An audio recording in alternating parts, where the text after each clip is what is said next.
Aérorad. On tombe sur le site de la Fédération nationale des chasseurs.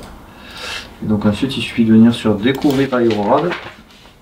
La Fédération nationale des chasseurs avait décidé de développer le suivi des oiseaux par radar ornithologique. On avait ciblé la région et notamment les Pyrénées-Orientales parce que le couloir migratoire est très important sur le département. On a été chargé avec Benjamin de déterminer un site qui correspond à plusieurs critères. La sécurité, la présence d'une alimentation électrique 24 heures sur 24, l'accessibilité pour poser ces radars et en premier lieu, il faut avoir l'accord du propriétaire. Donc là, 11 août, 20 août. Voilà, on voit bien que le flux il est vers le sud. Du coup, quand on avance dans la saison en octobre, c'est encore plus marqué. Et au final, voilà, ça y est, ça commence à s'équilibrer. Avec des oiseaux déjà qui remontent. On voit les directions de vol qui changent. Et, donc, et qui s'accentuent. Ouais. Et une fois qu'on fait ça, on détermine, on regarde le type d'oiseau.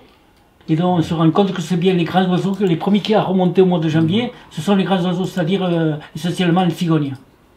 Avec en bleu les vols réalisés de jour, en noir les vols réalisés de nuit, et en rouge le cumul des deux. C'est des données qui sont accessibles à tous, qui sont objectives, hein. Il n'y a pas de biais humain entre guillemets, hein.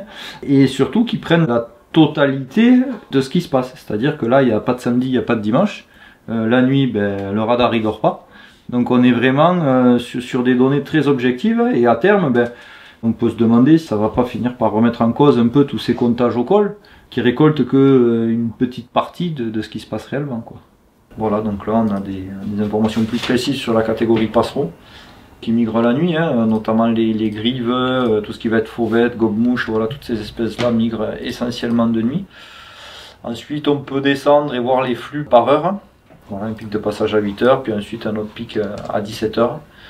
L'amélioration des connaissances, ça peut nous permettre aussi de justifier l'activité chasse, quoi. De prouver qu'il y a effectivement un nombre d'oiseaux qui est compatible avec l'exercice de la chasse.